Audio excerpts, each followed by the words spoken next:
The Badgers host New Mexico State this Saturday, 2:30 p.m. game on BTN. We'll start with some opening comments from Coach, then take questions. Well, I know that I think most Mondays I mention this, but today, certainly all the way, felt the excitement to get back with this group, and it was good to get going.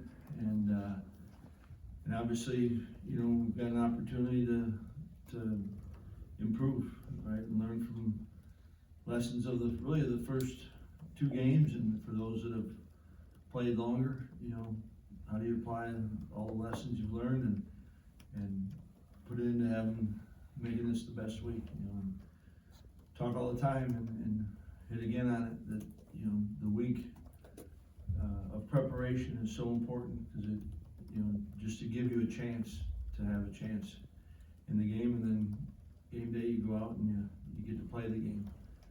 But it's to me it's so important that you have a great week, and like the way we started today, and need to continue to have a great week. Yeah. Well, you talked a little bit about the offensive line, the penalties, and maybe not getting as much movement at point of attack. In reviewing the tape, what were some of the things that jumped out? Were some of the penalties avoidable, and also that not getting movement at point of attack? What needs to change there?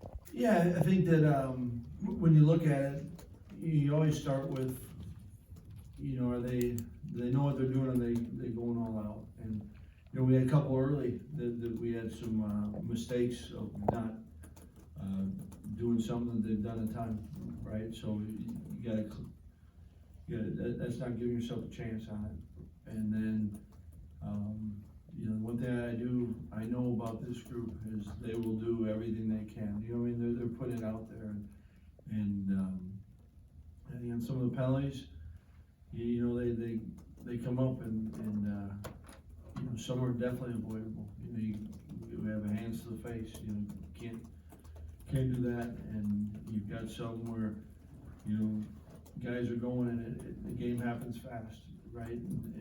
But that's why you go back and you gotta rely on your fundamentals. You know, kind of where you're at, and I think when you get off of it, and it's not just that's across the board. You know, I mean, the penalties were, you know, there's some in the old line, there's some, you know, the cut block was, you know, Braylon's kind of back are coming, and Ferg got in late on it. You know, I mean, that was a.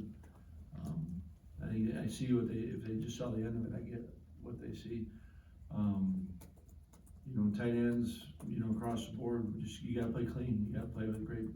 That's why details matter, and the fundamentals matter so much. You know, what the pad level is, but they're working at it, and they value it. So you know, but obviously we got those become tough. There's times we overcame them, you know, and there's sometimes we didn't overcome them.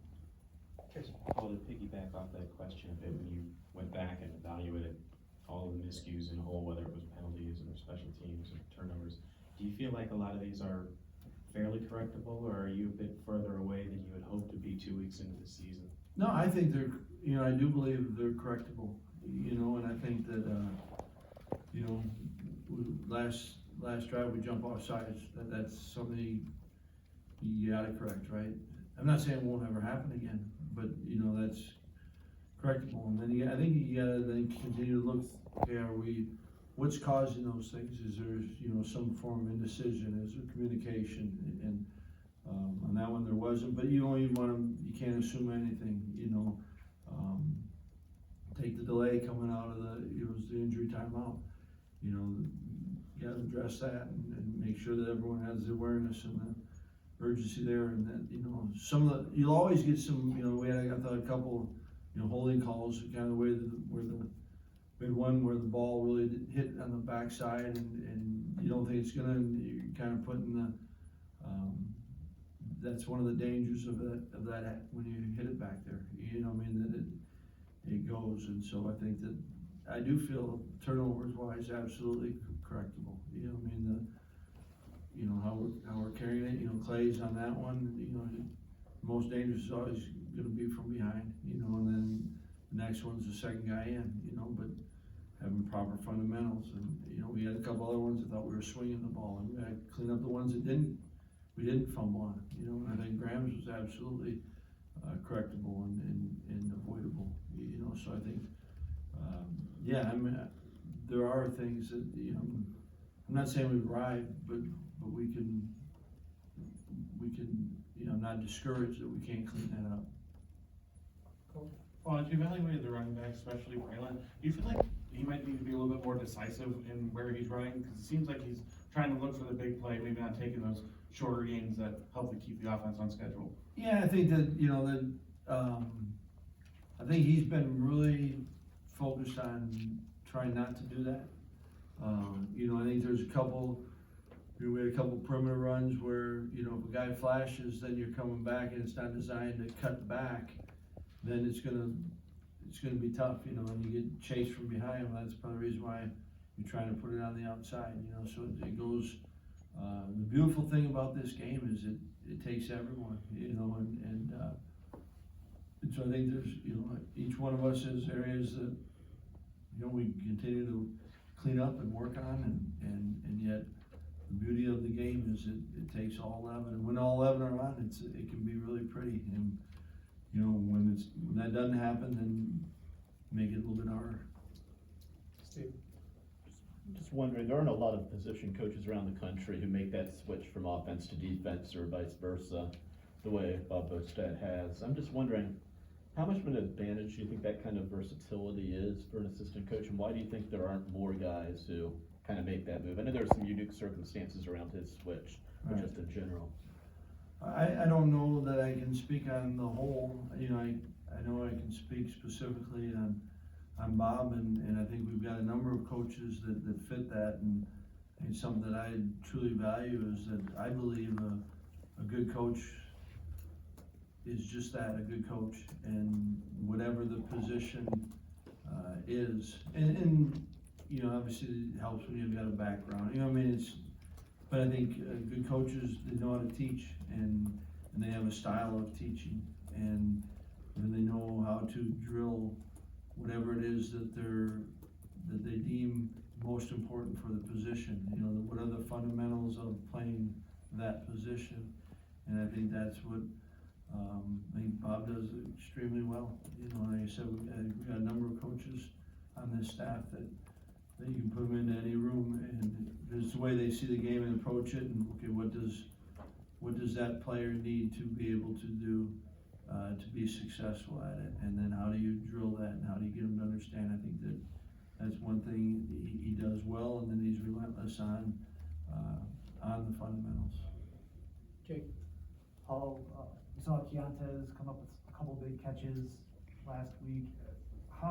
What skill sets do you feel he brings to this offense that can allow those more dynamic plays to move the chains? Yeah, I think, you know, he's a competitive, talented player. You know, he's got the game of football. He understands is a contact sport, and he's willing to do that. You know, saw it early in the first game, and you know, he's got that ability in him. He can run. He's got a good receiving radius, and I think he likes the game of football. Jeff? Well, I think one of the things we talked to preseason about Graham was when it's third down, do your part to help keep the chains moving. How would you assess, I know it's early, 2 games, but how would you assess what he's done on third down in what things he can control? Yeah. Yeah, I think that he's done a he's had a number of plays, done a number of things where it's, okay, this is what it should be like. And then, you know, kind of, they get, like all competitors, you gotta get to where you can't try to make a play, you gotta let plays come, and when they come, you gotta be ready to seize it. And I think, you know, each game there's been a couple of those where I thought he's tried to make a play, and I think there's been a number of them where I've liked where he's already presented himself and he trusted it, and so I think he's certainly seeing it, like when you come off and, you know, he's knowing that, and I think he's done a good job of kind of understanding, you're talking about particularly on third down, kind of the looks that, you know, you're gonna get nowadays you're gonna kind of have your normal down and distance package, and then you're gonna see the different looks on third down, and you and I both know, we all know that as the season progresses, you'll only get more and more looks at it, but I like the way that he started there. Bro, Paul, it felt like Graham took a lot more shots downfield Saturday. Is that kind of what you guys can add to the offense with the personnel, or is that a product of how Washington State was playing you guys? Yeah, I think you're right, he did, and I thought there was a couple times I thought it was a good decision, and there's a couple that I thought might have been fortunate, but I think that, you know, a lot of plays, you've got the ability to do it, and then it comes down to playing. You trust it, then go with it, and the thing that I liked about what he did was, I don't think he had any question in his mind. You know, I think that you go back and look at it and talk through it with him, and there's some that you just gotta kind of assess the whole play and play each play. But I thought that, you know, the thing he's playing with, I think more now, that he's gotta continue to grow and continue building on, but I think he is playing a little bit more conviction. Paul, at the start of the second half on that, on the kickoff return, it looked like, Jack was the first guy who missed the tackle there. And I guess I was just wondering, can you speak to, one, the challenges, you know, kickers, you know, face and coming down and trying to make plays like that? And in terms of preparing a kicker to tackle, given the injury risks there, how much do you put, you know, do they get an opportunity to even work on that kind of stuff? Yeah, really fair. I mean, we do ask them to fit in the coverage, and you know, we drill it a lot. No, we're not drilling it live, right? And there's a difference, and you know, it helps when, you know, there's a couple guys that were in position there, and you know, wasn't seeing what happened to them, but you know, I think that one thing we like about him being the kicker is he does have he's an athlete, you know, and he's got some physicality to him that he can run, and you know, he's part of that unit. And so I think that, you know, we've had it in the past, and you hope that it doesn't get to that point a lot of times, but we do ask him to be part of the coverage and do practice that, and work tackling drills and kind of the whole deal, so that when they're in a position like that, you give them a fighter's chance. Cool. On the field goal at end of the third quarter, start of the fourth, was that situation that Vito preferred kicking to the north side, or did you just not want to have to try to rush that attempt with the clock running down at the end of the third quarter, and we just wanted to? Yeah, it was more the latter. Okay. You know, just kind of hasn't expressed a strong this or that, and you know, this is one of those things you kind of talk about or think about real quick, you know, as you go with it, but felt at the time that it wasn't enough to sway it, and then therefore wanted to make sure, okay, we got time and set, and so maybe we should have kicked it the other way. Steve? I know it's early in the season, but there are a handful of Big Ten running backs up near the top of the NCAA rushing statistics again. You look at all the running backs, JT included, in the NFL from the Big Ten. Just wondering, what's your explanation for why the Big Ten, year in, year out, seems to produce future NFL running backs and some of the top running backs in the country? Yeah, I mean, I don't have a great answer to that. It just, I believe it. You know, I've been around it, and it's really talented running backs, and there's talent really at all positions, and so you know, it's not surprising to me. I didn't, you know, I haven't done a deep dive on it, but it doesn't surprise me. Got time for two more, Jesse?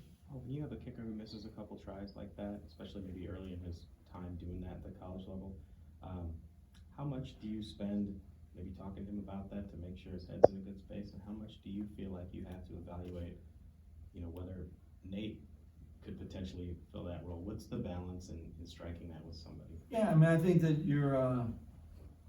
you know, we'd have a pretty thin roster if we, you know, the guy makes a mistake and then that's it, right? And I think they'll certainly have confidence in him and trust in him and also understand that happens, right? And so I think that you're always, I think every athlete is always competing with themselves first and foremost, you know, and then how do you help them? And I think a big thing is, you know, going back to your fundamentals. You know, whenever, I think, it doesn't matter what position, but I think it applies to all, certainly, that, you know, if you find yourself struggling a little bit, just go back to the fundamentals, the basics, and then, I don't think you can ever instill a false confidence in them, but I think you can remind them sometimes why we are confident in them as a player, you know, and it's,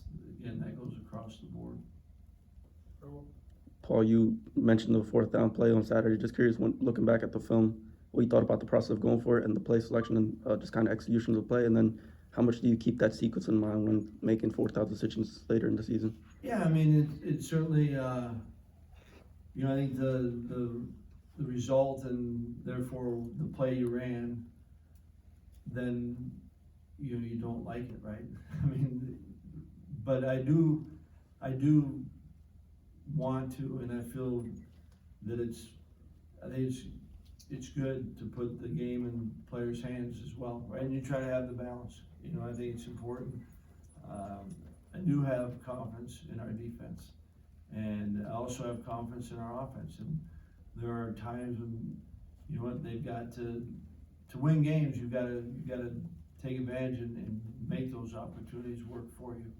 And the whole game is a risk, right? And so when it doesn't go your way, then we got to help each other. And I think that's, you know, there's times where that kind of let off the sequence of, you know, we go for it, we don't get it, 4 plays later, they score, but I love the response then, you know, offensively, answer the score with a score. And then really our defense had 2 3-and-outs, you know, that gave us a chance, and we had a really important punt that landed, you know, we downed it inside the 5, and then, you know, we get a 3-and-out, and they're punting from backed up, and we get good field position, we score, right? So I think the game of football is those momentum swings, and it's how do we all play together and play off each other.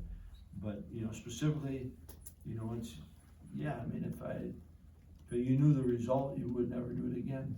But I also know that there's times when you do go for it, and I think you gotta empower your players and go and so that they, you know, how you go forward with it, kind of what you said, you know, what is the best play for this one? What is the best, and having your guys understand it and then go execute it. Because obviously we didn't execute, we didn't get it.